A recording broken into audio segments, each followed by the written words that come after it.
The UFC just announced 5 fights for top contenders. They just posted just this last night with 4 really good matchups, and then today they just posted moments ago that Raul Rosas Jr. also has a matchup. So stay tuned. We'll be going over that as well. But leading it off, De Ridder versus Fluffy Hernandez. This is incredibly good matchmaking. Kind of knew this was coming.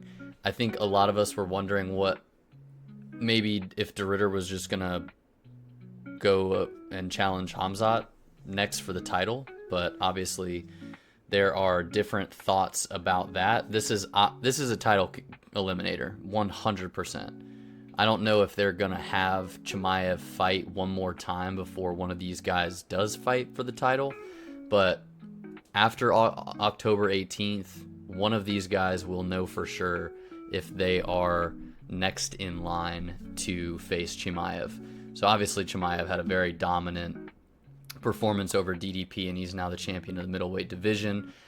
Doesn't likely seem that there's going to be anybody that takes him off the throne other than maybe one of these 2 guys. The problem with a lot of guys in the middleweight division is they've got okay takedown defense, but they don't have any jiu-jitsu. They don't have any grappling, right?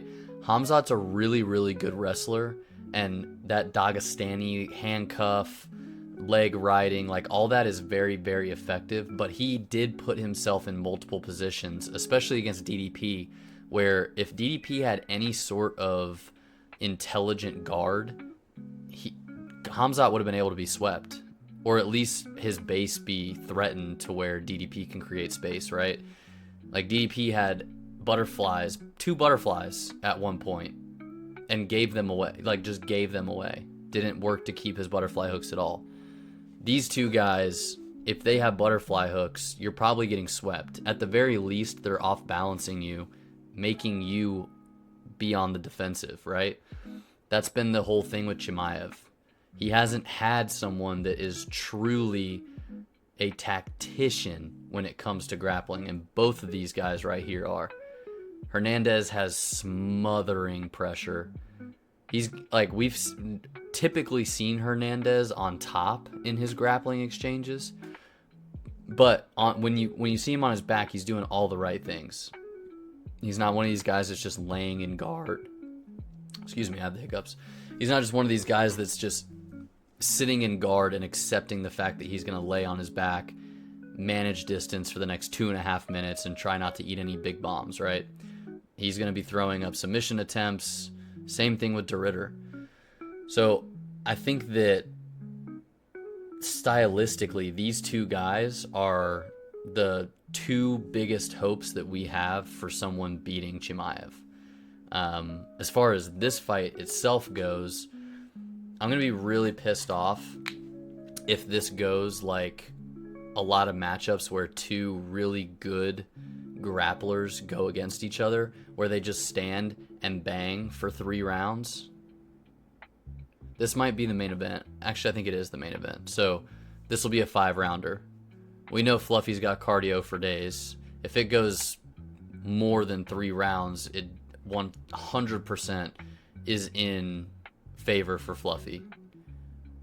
I'm sure De Ridder has the tank to go 5 rounds, but we have seen Anthony Hernandez break multiple opponents with his pressure and with his constant, almost like Merab. His cardio it's weaponized. So early on is where Anthony Hernandez is going to be in the most trouble. Both of these guys, for as being as good a grapplers as they are, both have very good striking as well, in my opinion, for a grappler. Both of them have power. De Ridder obviously finished Bo Nickel with a body shot to the liver not long ago, a knee. Fluffy has really devastating ground and pound too. That's the other thing. Is like, I know De Ridder has really good jiu-jitsu, but Fluffy's got some of the best MMA jiu-jitsu that I've in the entire UFC, regardless of weight class. His jiu-jitsu it revolves around doing damage to opponents. So he's no doubt going to try and win position over submission, because he's going to be trying to deal maximum damage to you. When you're in turtle and he's not trying to just take your back. He's peppering you with heavy shots, making you move, hoping you go back to your back so that he can go back to side control and then mount. And he's just very fluid with his transitions. De Ridder's got really, I think he's a little bit better off his back than Hernandez. I think Hernandez on top is going to have a little bit more control than De Ridder.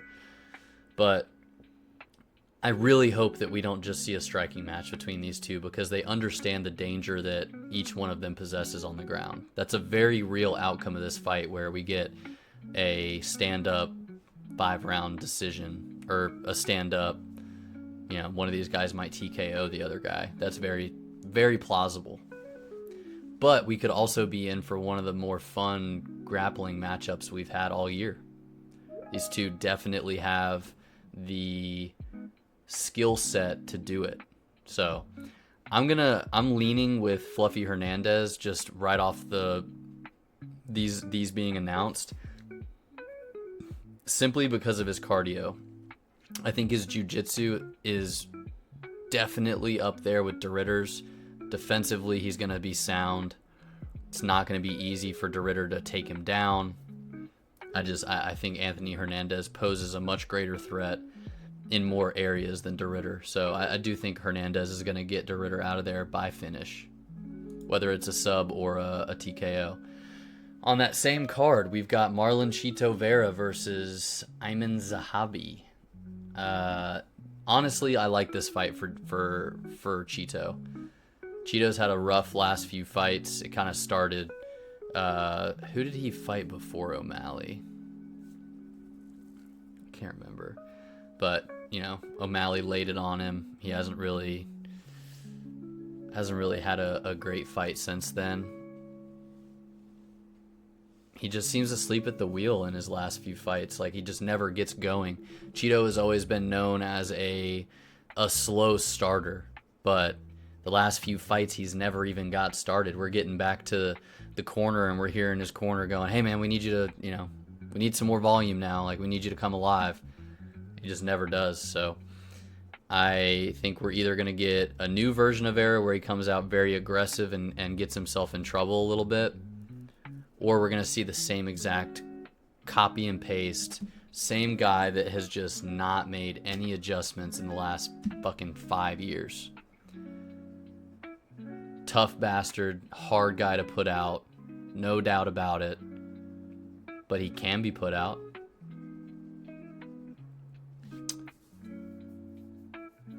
I like this for Vera. As far as out of all the matchups that he's had recently, this is the most realistic for him pulling this out. But Zahabi is very, very skilled.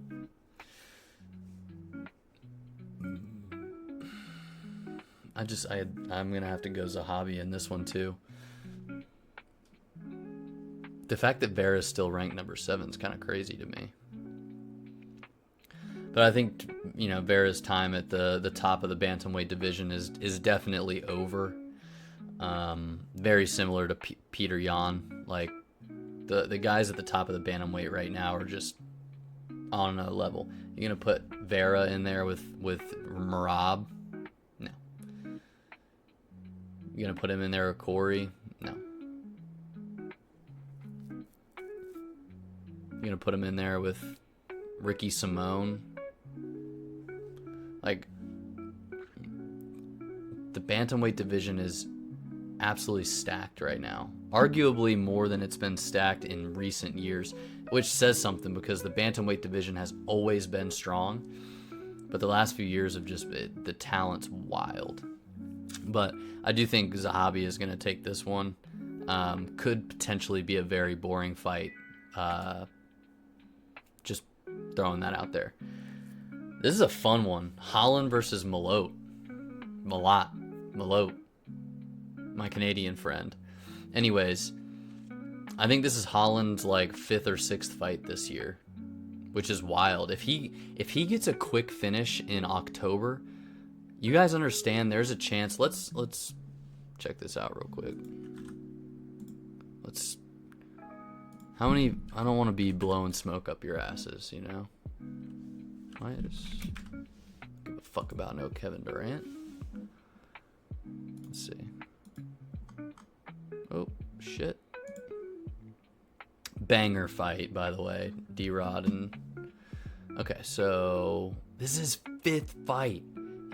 So if he goes into this fight and does not take a lot of damage, maybe like a quick first round finish, which is tough because Michael Malott is a tough son of a bitch. But there is a potential for Kevin Holland to fight 6 times in 1 year, which is crazy. Because I'm pretty sure he fought 4 times in 2020.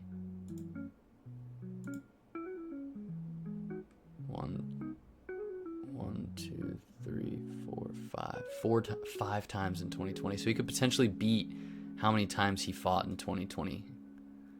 3 times in 2021, 4 times in 2022, 3 and 3 in 2024. He's already at 4. He's about to be at 5. Like, you can say what you want about Holland, but he always provides entertainment, and he is so active. It's incredible. And I like this. I like this matchup a lot. I would assume that Holland is going to have a pretty big reach advantage in this one. But Malott is very physical for the welterweight division. Kevin Holland's got good takedown defense.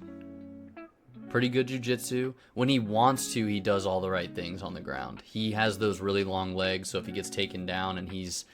Which I used to say this, I feel like I need to stop saying it about Kevin Holland, about it depends which version of Kevin Holland steps in the octagon. I think this is going to be the last fight that I say that. And I'll tell you why. Kevin Holland has shown a much more consistent version of himself in the last few years. When he first came into the UFC in 2020, I think, 2019 maybe, he was very inconsistent. Sometimes he would show up and look like he was going to be the next guy to fight for the title. And then the next fight, you're like, what happened? And because of that inconsistency, I think this narrative has grown of like which version of Kevin Holland steps in the octagon that night. So I'm going to stop doing a disservice to Kevin Holland. This is the last time I'm going to mention it if he does well in this fight. But it truly does matter which version. If he's there, he does all the right things. And I think he comes out with a win on this one. I don't think his striking is good enough to like touch up Holland that bad. Like, he may catch Holland, but I don't think so. I think Holland is going to have a pretty substantial striking advantage in this one. He's more creative, very unorthodox.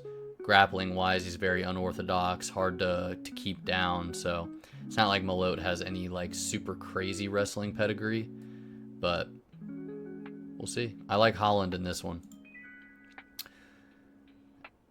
Jasmine Juzadavicius and Monroe Furiat.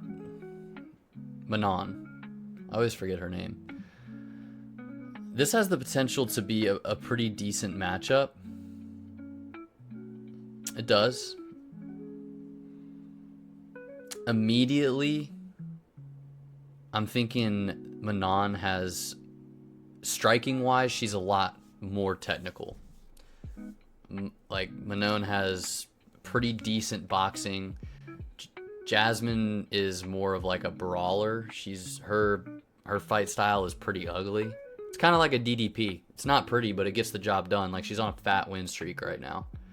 And Manon was on a fat win streak too until she got beat by Valentina Shevchenko. She actually got dominated. But I like this fight because stylistically you've got someone that's a pretty crisp boxer versus someone that is not a very crisp boxer, but they've had a lot of success recently with their striking, the both of them, in different respects. I'm going with Manone in this one, and I say that with an asterisk because Jasmine has the same like talent that DDP does of up until Chimaev, of like making a fight dirty, even if the person that they're fighting is technically sound. They should have a way of fighting at their distance and making their opponent fight their style.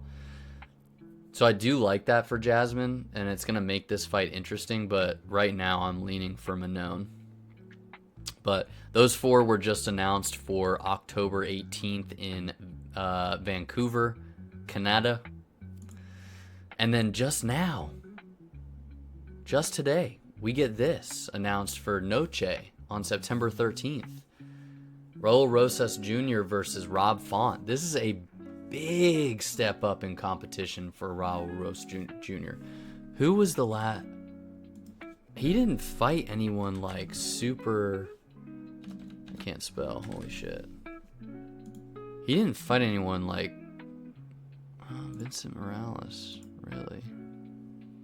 Yeah, so like, I don't know about that one, man. That's a pretty big step up in competition for Raul Rosas Jr. He got exposed when he fought Chris Rodriguez, right? He got very exposed in the fact that if he isn't able to take you down and implement his jiu-jitsu, striking's not there, buddy. It's not. He's got an ugly ass face, but he's got even uglier striking. And if it hasn't gotten better, bald Rob Font is going to beat the fuck out of this kid. Plain and simple. Plain and simple. Rob Font has an incredibly active jab. He, boxing wise, very crisp. Volume high. Like, I don't think he's going to respect Raul Rosas Jr. at all in the striking department. I just don't. I think he's going to walk this kid down and just put that jab in his face. And we might even see Rob Font wrestle a little bit. But, I just... Experience-wise, Rob Font has been in there with, like, the best strikers in the world and has held up very well against them. And has made it competitive. And Raul Rosas Jr. is going from a guy on a 3-fight losing streak to Rob Font. So, initial thoughts here, I think Rob Font makes this look easy.